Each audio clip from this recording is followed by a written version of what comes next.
The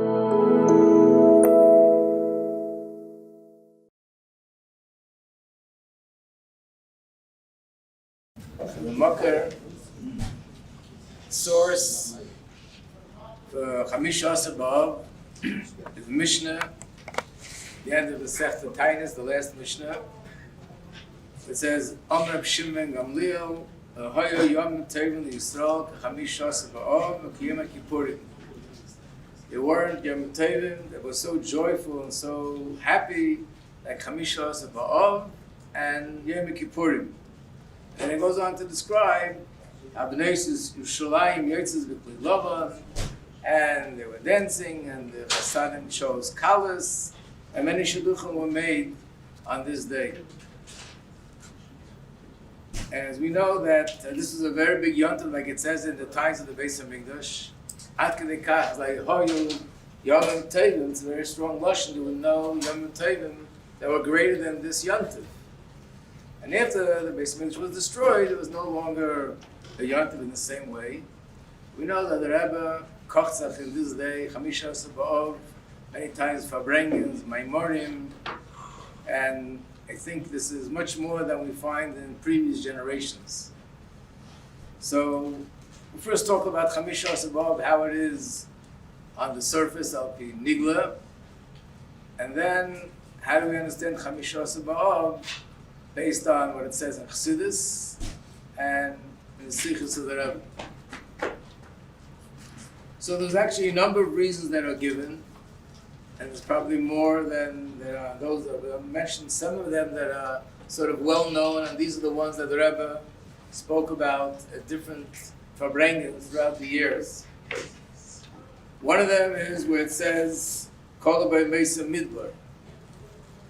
We know that the night that the Meraglim came back and they said that we're not going to make it in Eretz Yisrael, and everybody was crying, V'yivku b'layla ahu. So Rahman al-Islam, there was a Gezeira that all those that are under the age of 60 are not going to go into Eretz Yisrael. And the way it happened was that this day was Tisha B'Av, and every year on this day was a very tragic day. 15,000 people, I think that's the number that's given, died on the day of Tisha B'Av. These were the people who reached the age of 60 and they couldn't go into Eretz Yisrael. And they knew that this is going to happen. So every year they would actually dig a grave. At night they would lie down in the grave, and they knew that this was their last night here, Ba'al Medain. And this happened every year throughout the 40 years that they were in the Midbar. The last year that they were in the Midbar, they did the same thing. They lie down, they woke up in the morning and they see that they're still alive. Nice surprise. So they came to the conclusion that they probably miscalculated. They thought it was the 9th of Av, it really wasn't the 9th of Av, so they did it again the next night, and again the next night, and again the next night. When were they convinced with absolute certainty that they've already passed Tisha B'Av, and now the fact that they're still alive is a siman that the Eibishter forgave them and there is no more Gzeira? That was on Chamisha B'Av. The only thing that they could have as a absolute certainty that we passed Tisha B'Av is when you see a full moon. So therefore, on that day, Tisha B'Av, Chamisha B'Av became a yontif. That was the day that they was fulfilled the words V'atam adveikim Hashem Elokeichem Chayim Kulchem Hayom. They were granted life, and they'll be able to go into Eretz Yisrael. One reason. Another reason was that there was Hutra Shvatim. The Shvatim became permitted to marry, intermarry with each other. As we see in the Chumash, it says that you're not allowed to marry from one Shevet to another, but men and women have to stick to their Shevet. And at a certain date, after the Yidden went into Eretz Yisrael, they settled in Eretz Yisrael, the Chachamim gave the ruling that this, which is written in the Chumash, was only for that generation of the Midbar. But now, all the people from different tribes could intermarry with each other. There are no limitations. So that's another reason for the Simcha. The third reason was with Shevet Binyamin. There was an incident which is known as Pelegish Begiva, that the people, the men of Shevet Binyamin, did something which was inappropriate. And as a result of that, the Chachamim punished them. And they said that no one should marry anyone from that Shevet. Which obviously means that if that would be the case, then that Shevet would be discontinued because there's no next generation. And on that day, Chamisha Asabah, for whatever reason, they said that this Gezerah, this ban is removed, and now people can marry with Shevet Binyamin. So that's another reason for the Simcha. Another reason which is given is that that was the day that Bittul Hashem ben Ella Melech Yisrael Hashemrim, which means that there was a king, Yerovam ben Nevat. He was the one who was the Melech of the Esasher Sashvatim, and he's the one who made the people do Avodah Zarah. And he was afraid that if the Yidden will go Alila Regel to Eretz Yisrael, then to Yerushalayim, then they're going to see the beauty of Malchus Beis David, which was in Yerushalayim. That's where the palace was of the kings. And they might go on that side and go away from Yerovam ben Nevat. So he didn't allow Yidden to do Aliyah L'Regel. And he set up guards and blocks on all the roads so people couldn't go to Yerushalayim. This Melech was the last of the king of the 10 Shvatim, and he was a tzaddik. So he actually changed it, and he took away all those shemrim, everything that's blocking, and he said now everybody can go to be Eile Regel to Yerushalayim. So that was another reason why it's a yontif. Another reason that's given is Pasku Melichris Eitzin L'Merechas HaMizbeach, that one of the things that happened in the second Beis Hamikdash, when Yidden went back to Eretz Yisrael, they had the Beis Hamikdash, they had the Mizbeach, but they needed wood, firewood, that should be burning on the Mizbeach. And because Eretz Yisrael became totally destroyed, there were no trees, it was very hard to find wood.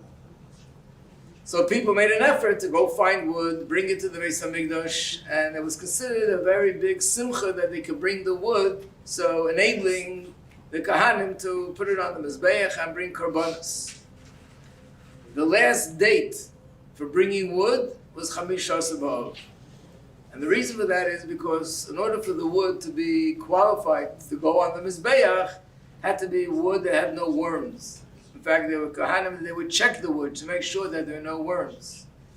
And once we reach Chamish Asar, the heat of the sun is not as intense as it was before, and therefore the wood becomes a little bit more moisture, and as a result of that, there are worms. So after Chamish Asar, we don't use that wood. We use the wood only until Chamish Asar.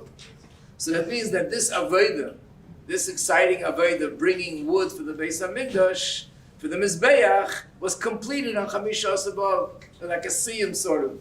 So they made a yontif because of that reason.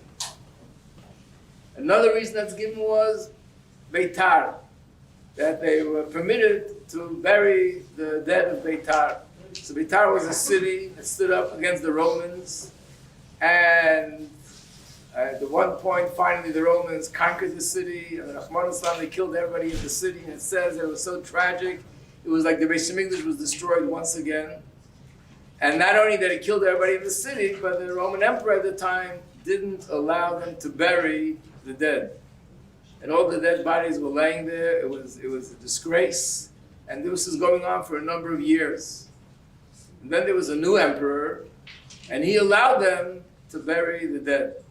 And there were two miracles. One was that he allowed them to bury the dead, and the second that they found that the bodies didn't decompose.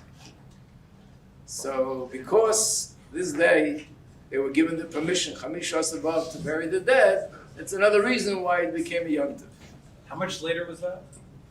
It says a few years. I'm not sure how many years. Definitely years. And then the final reason that's brought down, and as we'll soon see, the Rebbe's Iker Koch is in this reason. It says that from Chamisha Asar B'Av and on is a time to add in learning Torah at night. The nights start becoming shorter, longer. The days start becoming shorter. And being that Le'ivra Laila Ella the Girsa, that the reason for the nights, that's a conducive time to study Torah. So as the nights become longer, you have more time to study Torah. So from this night and on, you're supposed to add in Limud Torah. And it says, Manda Meisav Yesu, whoever adds in Limud Torah from this night and on, the Eibishter promises him that he will be aired in his life, will have Arichas Yom V'Shanim Tovos. These are the reasons that are given. And when you look at this on the surface, it basically appears like this, that these are 7 things that I mentioned, 7 separate things, positive things, things that are a good reason to rejoice, to make it into a yontif. One doesn't necessarily have a connection to the other, but they all happen to happen on the same day, so they're all reasons why to celebrate on the day of Chamisha B'Av. As we find that Chazal say, Megalgal and Schus Liyem Zakai, that good things happen on good days, which means there's certain days that they're conducive for good things to happen. And the same is with the opposite. Like we see with Shavas Tammuz, brought down that there were 5 major tragedies that happened on Shavas Tammuz. And Tisha B'Av was the first Beis HaMikdash, the second Beis HaMikdash. In other words, there are certain days that there's something about this day that it's conducive for something negative to happen. And there are days that are conducive for positive things to happen. And Chamisha B'Av is one of those days that's conducive for positive things. And here are a number of positive things that happened on the day of Chamisha B'Av. And the way it's understood is the Pashtas, the way from our Chassidus, we understand what it means. What does it mean a day is conducive? What makes a day more conducive for positive things to happen? Because the way we understand our Chassidus is everything in the world, every object in the world, every existing entity in the world has a source, beruchnis, in the spiritual realm. And that's its source. Like Chazal tell us, Ein lach esev lamata, shein lai mazel lamayla. There's no such thing as even a blade of grass down here that doesn't have a mazel up there, which means a malach. That is the malach, that's the source of the blade of grass and makes it grow. And that malach has a higher source. And that malach has a higher source. Which means everything in the world. Someone once said, I never did the research, but apparently a person said that he saw this, that every blade of grass has its own imprint, which is different than any other blade of grass in the world. Just like fingerprints, that's how scientists have discovered the same as with blades of grass, which is consistent with what Chazal say, that every blade of grass, even though it looks so alike, has its own identity, has a different source in Shamayim, in the heavenly realm, and that's where it comes from. And like we say in davening, the first bracha is a neisen l'sechel dina, lahavchem b'yem v'bein layla. Hashem, thank you for giving us a rooster that distinguishes between day and night. So it's brought down in Chassidus that the spiritual source of a rooster is Malach Gabriel. And just like a rooster wakes us up in the morning to go daven, Malach Gabriel up there in Gan Eden wakes up in the shamas of Gan Eden, and he tells them that now the time has come that the Eibishter is going to spend time with the tzaddikim, the Tayil of Gan Eden. So come and join the Eibishter in his Tiyul in Gan Eden. So just like the Malach up there does that, the rooster down here does that. And Malach Gabriel has its own source, which is higher. In Gvur is the Bina. And the same thing with everything in the world. It has a source, and the source has a source. There was once a chassid, his name was Reb Leib Hoffman. And he was a big Mekubal. And he said, and he explained something about the way things are in the world of Atzilus. And after he finished explaining it, he said, and that's the reason why these are the way things are in the world of Bria, because in Atzilus it's in such a way, so in the world of Bria it's like this. And then he went on, and that's why in Yetzirah is like that, and that's why in the Asiyah it's like this. And then he concluded, and that's why the ears of a horse are pointy. Every detail of the Gashmi's, the object down here, comes from a ruchnizik place up there. So therefore, if every day is connected to something spiritually, so the days are connected to different spheres, just like with spheres Eimer. We actually say this explicitly. This day is connected to Chesed, Chesed Sheba Chesed, Gevura Sheba Chesed, Gevura Sheba Gevura. Every day of the year is connected to a certain spiritual place, has a certain spiritual koyach and energy, and therefore that makes a difference. If the day is connected to something which is sort of excessive chesed, it's a day that's conducive for good things to happen. And if it's a day that's connected to excessive gevura, it's a day that's conducive for other kinds of things to happen. And that's how the Rebbe brings down the famous quote from the Munkacher about Chedesh Av and Chedesh Adar. What does it mean? Mishenichnas Av mematim b'simcha. That the Chedesh Av is conducive. The month in general is conducive for unfortunate things to happen. So Mishenichnas Av mematim. How do we reduce that? How do we make that less? B'simcha, by being b'simcha. Chedesh Adar is a month that the whole month is conducive for good things to happen. Marbin, how do we increase the good things? B'simcha, through being b'simcha. So this is the way it would be understood. These are different things, and not connected one to another, but because they're all connected to this day, so these good things happen on the same date. But then there's a deeper explanation that the Rebbe brings down in many sikhs and also in Maimorim. And the Rebbe says it's based on a Maimor of the Rebbe Nishma Seid, the Rebbe Rashab, Nachamu from Eter, Tofresh Ayin, and brings down there from the Pri Eitz Chaim that the reason why it's such a yontif is because the 15th is a day where there's a full moon. And being that the fact that the moon is not full means that there's a certain pagam, there's a certain defect here, so the moon is not full. And as we know that from the beginning of creation, the fact that the moon became smaller, that's what caused a lot of other negative things to happen spiritually. So when we see a full moon, that's sort of the tikkun for Golus, the tikkun for all the negative things, for the defects. And that's why it's such a yontif. So the question is, that's not only Chedesh Av, that's every single month. There's a full moon. So the answer is, every single month there's a full moon, but because in Chedesh Av, there's a time of the month which is such a negative time, a down, a yerida, and yerida tzerech aliyah, every yerida, every down is for the purpose of going up higher. So therefore, the aliyah that comes after days like Tisha B'Av and the 9 days, that aliyah is so much greater than the aliyahs in other months. So every month, it's true, on the 15th, we see the aliyah. The moon is shining fully and bright. But in the month of Av, that shine and that brightness is much greater than anything else in every month, even more than Pesach and Sukkot. Pesach is also the 15th of the month. But that's an aliyah that comes after Golus Mitzrayim. The aliyah that comes after Golus that we're in, and the Churban of the first Beis HaMikdash and second Beis HaMikdash, that Yerida is so much greater, and the aliyah is so much greater. And the same is with Sukkot. Sukkot is also the 15th of the month, is the 15th of Tishrei. And it comes after the Yerida of the Chet HaEgel, and we had to do tshuva. And that's why we celebrate on Sukkot. But nevertheless, it still doesn't come to the Yerida that we had with the Tisha B'Av and the Churbanis of the Beis HaMikdash and so on and so forth. So therefore, the Aliyah is much greater. Like one of the Mishalim that are given that after Yerida, the Aliyah is so much greater, is the mashal of a tree.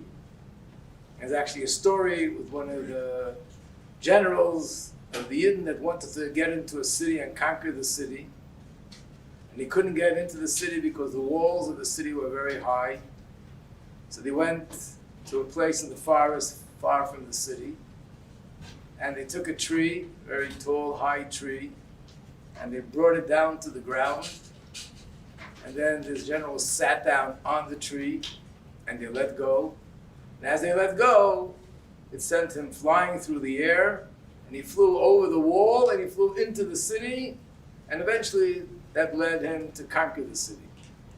So it's understood that if you bend down the tree a little bit, it doesn't go so high.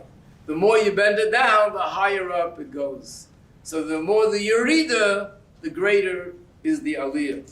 And therefore the Aliyah that we have on this day, the 15th of Av, which comes after Tisha B'Av, is a much greater Aliyah than any other month. Especially when we think of the Tisha B'Av as not only the day the Beis HaMikdash was destroyed, and not only the day that Rahman al-Islam, hundreds and thousands and millions of men, women, and children were massacred, plus everything else that happened, but it's really the beginning of the Galus, which means these days contain in them, and they include all the Rahman al-Islam's suffering and all the tsaris and all the horrible things that happened throughout the thousands of years of Galus. And therefore, the 15th is the Aliyah. There can be no Aliyah higher than that. To explain this a little bit deeper, what does it say in Siddur?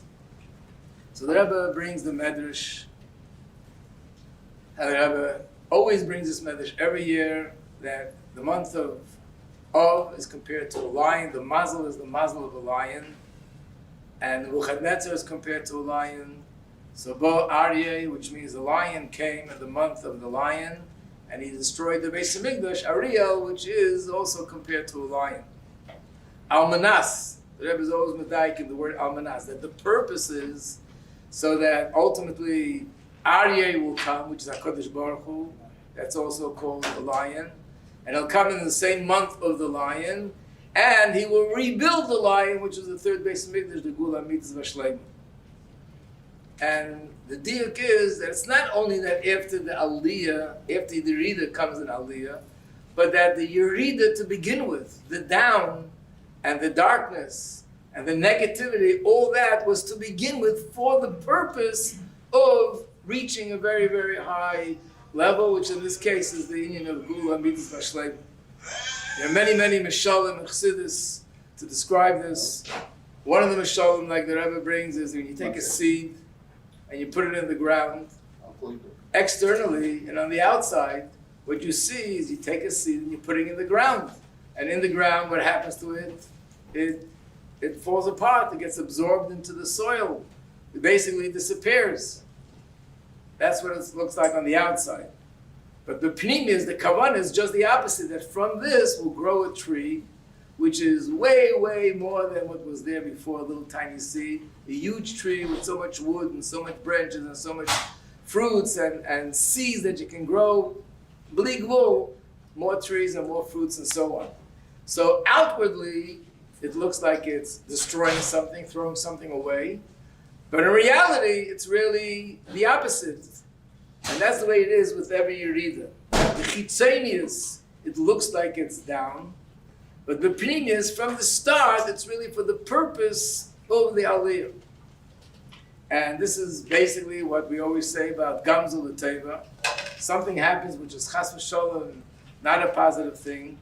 On the surface, it looks like it's something negative. Nevertheless, inside there's a bracha there.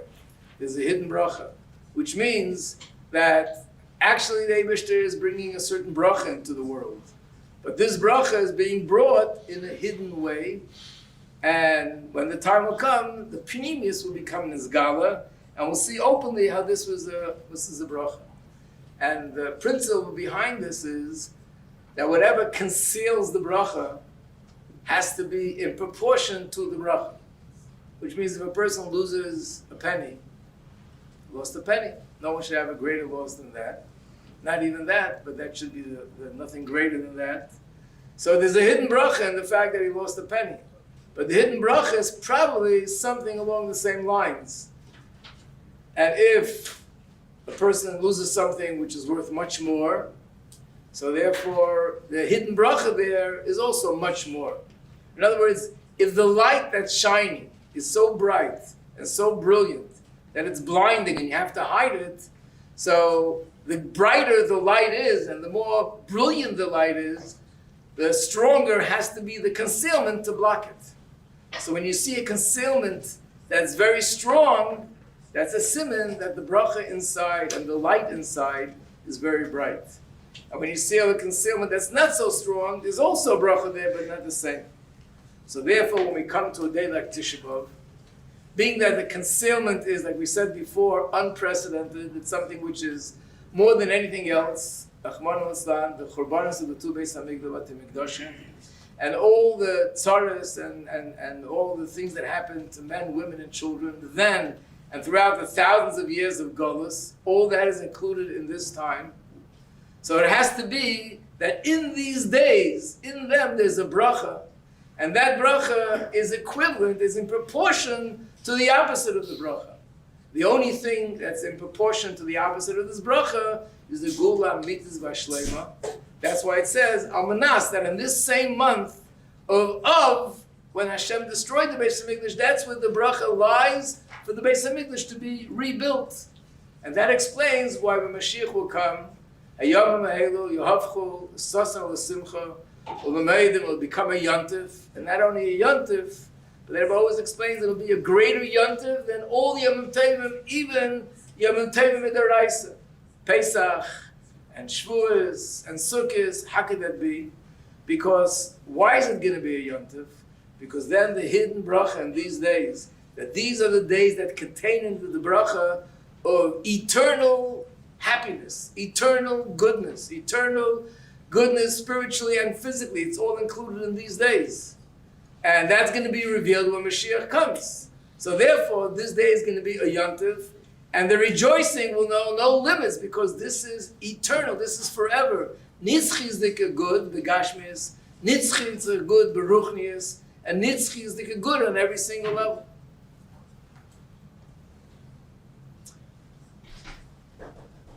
We understand also from the Rebbe's Sichos, it doesn't mean that when you look at the moon and you see that it's a full moon, this is symbolic. It's symbolic of the fact that this day is sort of the tikkun for the Golus. It's not symbolic. It's much deeper than that. The Rebbe actually explains that it means on Chamish Asa B'Av, it becomes Nizgala. It's actually revealed in the fact that we see a full moon is a manifestation that on this day there's a gilui of the way things will be when Mashiach will come. When Mashiach will come, it'll be revealed in a complete way. That we'll all see this with our eyes of flesh.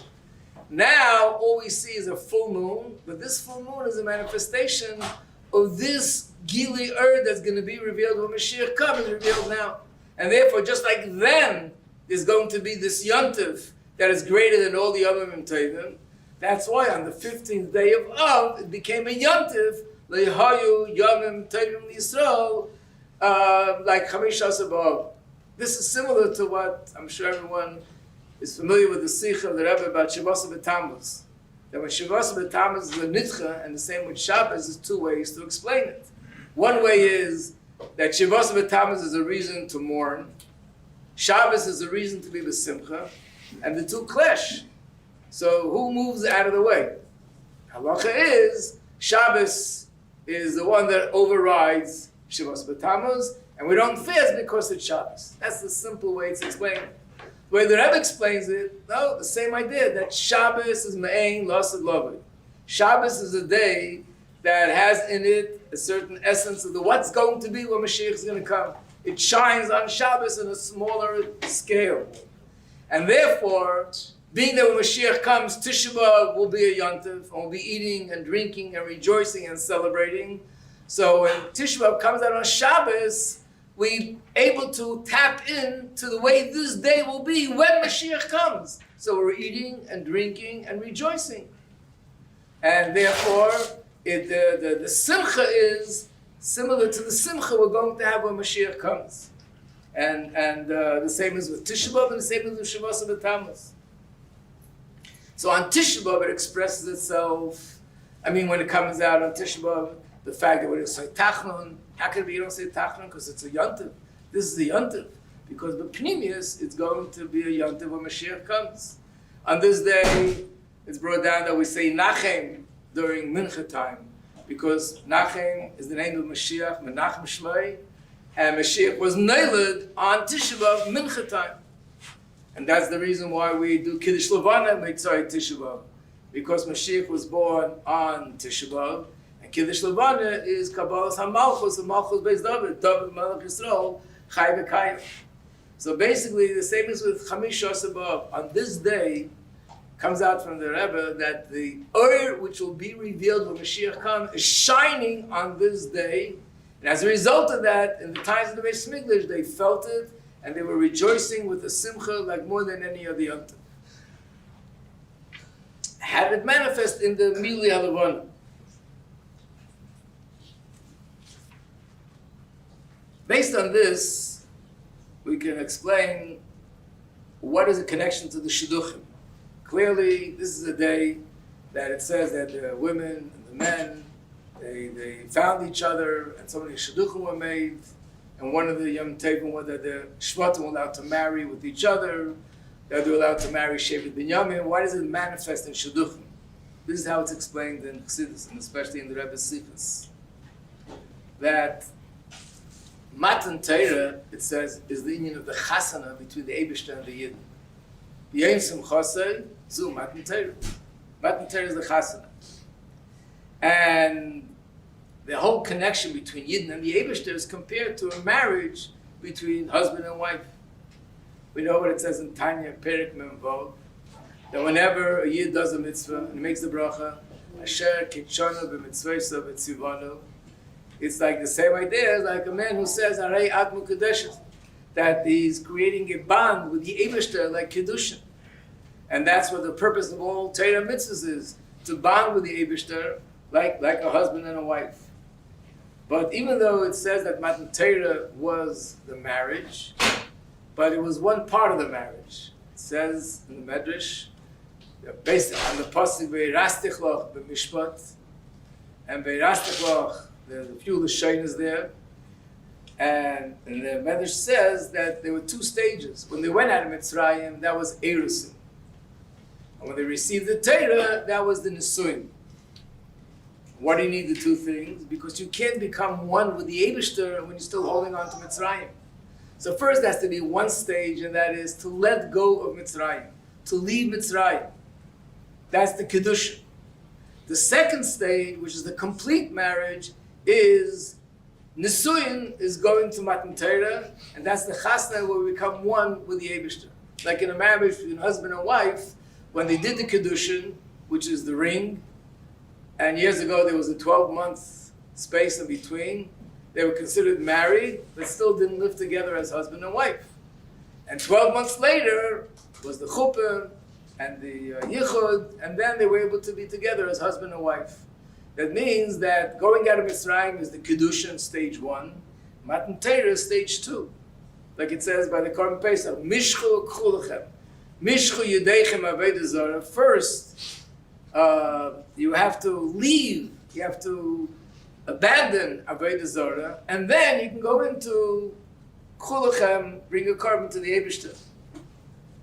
There's a famous story with the Rebbe Rashab. It's brought down in the Sichos of the Frierdiker Rebbe, that there was once a time that the Rebbe Rashab was not in Lubavitch, and he was in a different city. It was Purim time. And the Frierdiker Rebbe went in to ask in the name of the Chassidim, weren't many Chassidim there, if he would verbring. And he said no. Then throughout the day, he received a telegram from Lubavitch, and the telegram was a duch, was a report about the Bachrim in Yeshiva, Temple Tmim. And the duch, the report was a very positive one. And the Frierdiker Rebbe knew how dear it was to the Rebbe Rashab, the progress of the Bachrim. So he went in again, and he gave over this duch, and the Rebbe Rashab was very pleased. And when he saw that his matzah was simcha, he said to him, Efshe, to be verbringen. The Rebbe Rashab Taki agreed to verbringen. By that verbringen, the Rebbe Rashab took a lot of mashka. And one of the things that happened by the verbringen was, the Rebbe Rashab said, who wants to go on my wagon? My wagon. What's the wagon? The way he described the wagon was that the wagon is decorated with the brilliant haskalah concepts of Chassidus, the philosophical concepts of Chassidus, and the wagon is saturated with the sweat and tears of Avodah Chassidus. We know Chassidus has two parts, haskalah and Avodah. the philosophical part and the Avodah part. So one of the Chassidim began to cry, and he obviously also had his mashka, and he said to the Rebbe Rashab, Rebbe, where are the steps to your wagon? So the Rebbe Rashab said, Takya, you have to have steps to get into the wagon. There are 4 steps. How do you describe it? 2 steps to get off the ground, and 2 steps to get into the wagon. You can't get into the wagon unless you're ready to get off the ground. You can't go in unless you're ready to let go where you were before.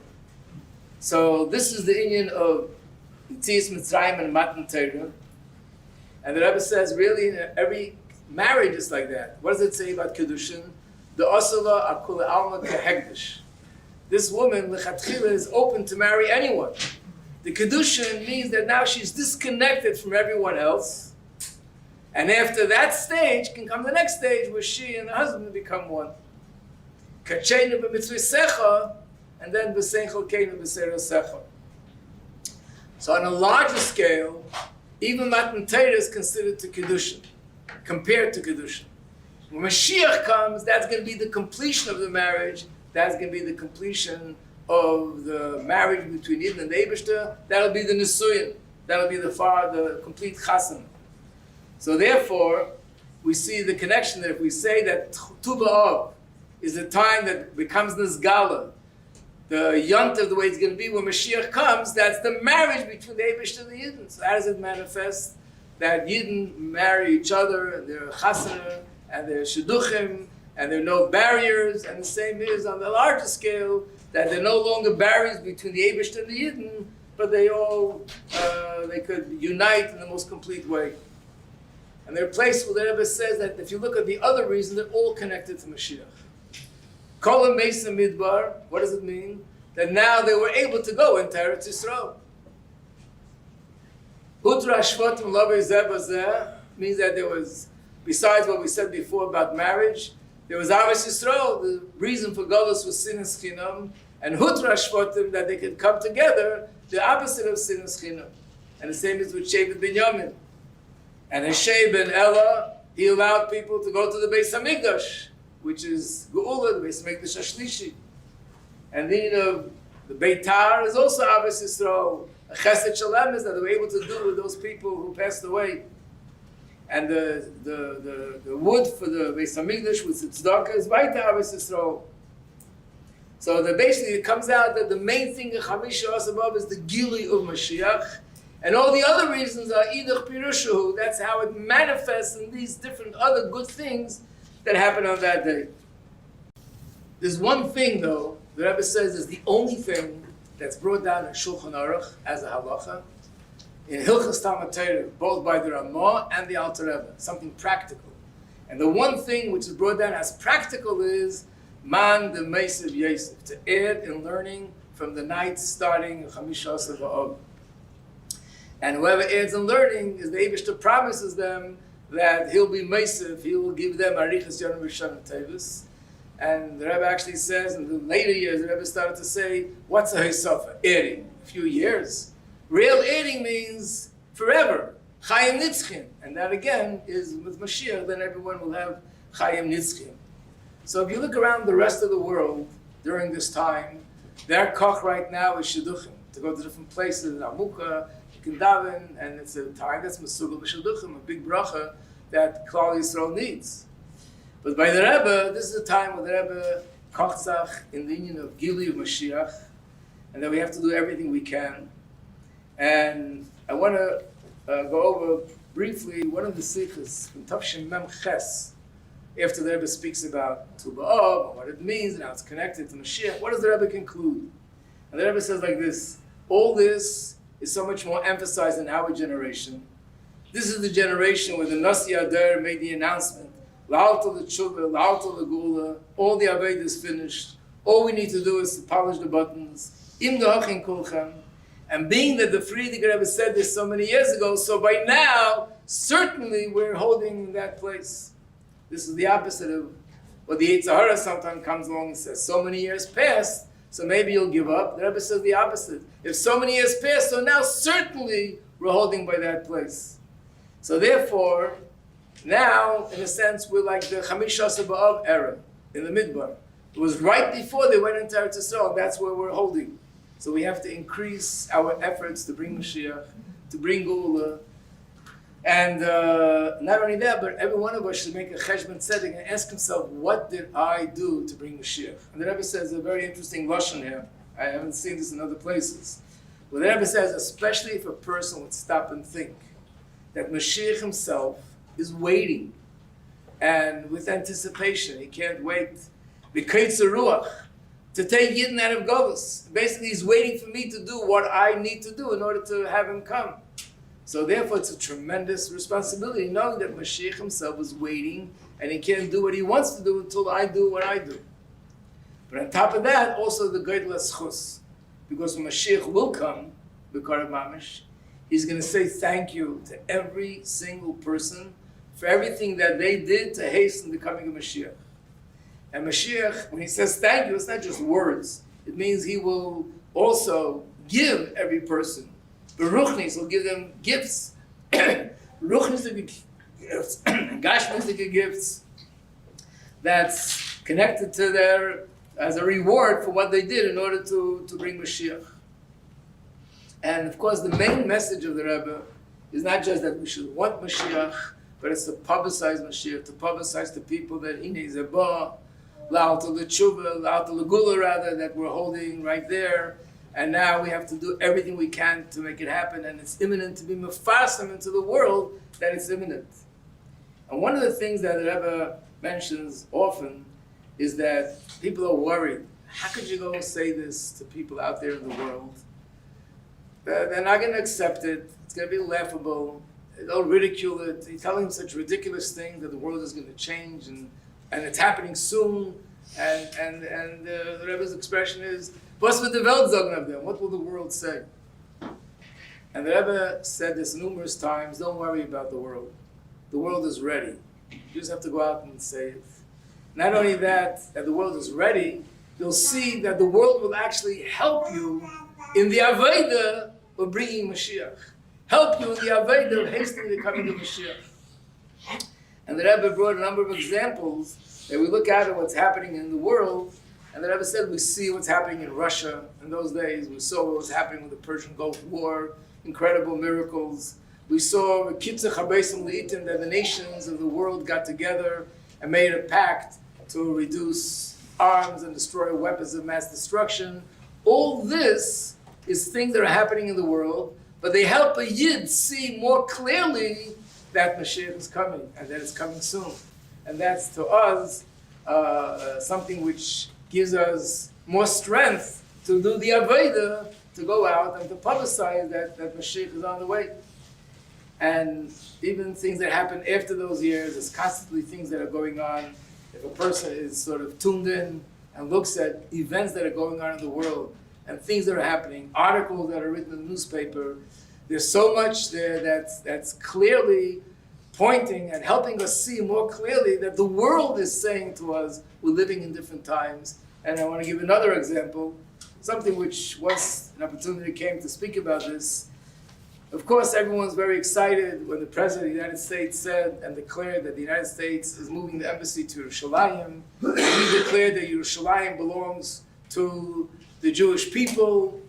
It's very good feeling, very soothing, very exciting to see the support from the President of the United States of America.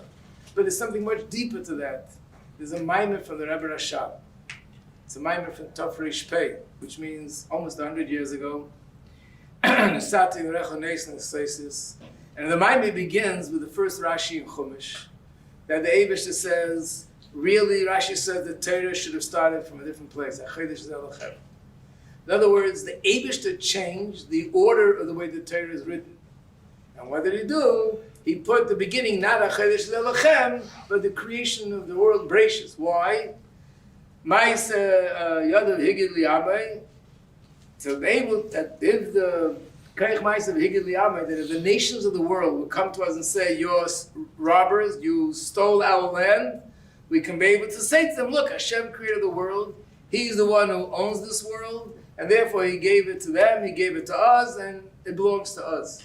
So the reason why the Eibishter changed the Seder in Torah is that the non-Jews should be able to be convinced that, yeah, it's true that the Jews get the land of Israel. So he asks the Maimon, why does it make such a difference? And because of that, the Eibishter should change the Seder in Torah, which is the essence of everything in the whole world. And what he explains is, he brings a number of examples that it's very negeya, that Umas Olam, on their own, should recognize and acknowledge the emes about Torah and about Yidden. Because when that happens, that's the ultimate birur, that's the ultimate elevation of the nations of the world, when they do it willingly. Not that it's taken away from them by war or force, but that they on their own recognize that and they accept it. And he explains that these are the deepest hidden nitzutzas that become elevated dafke when they do it willingly. So in a sense, the fact that the Torah, for instance, the beginning of the Torah was given, starts with Bereshis, was there so there'll come a time that the non-Jewish world will say, Eretz Yisrael belongs to the Yidden, like it says in the Torah, God gave it to them. This is the time, we're seeing it with our eyes, that the nations of the world are saying such words, and as we know, the Rebbe always says that America is the leading nation in the world, and therefore what America does affects the whole world, as we see. This is what we see is going on. And another interesting thing that someone brought to my attention just recently, two things. One is, we say that the Welt is helping us see the emes about Mashiach. What's the Welt? The Welt is money, that's the Welt. So someone showed me, recently there was an article written by the money person of the world, which is Bill Gates. And what does he say? He said like this, that right now they're developing what they call artificial intelligence. And it's moving forward. And there's going to come a time when so much things will be just done by by the technology that's out there. And then he says, everything will be so much taken care of that people will have to look for new pursuits. They'll have to look for more spiritual pursuits because everything else will already be taken care of. Almost the word for word to the Rambam. Madan mitzuyin ka'afar.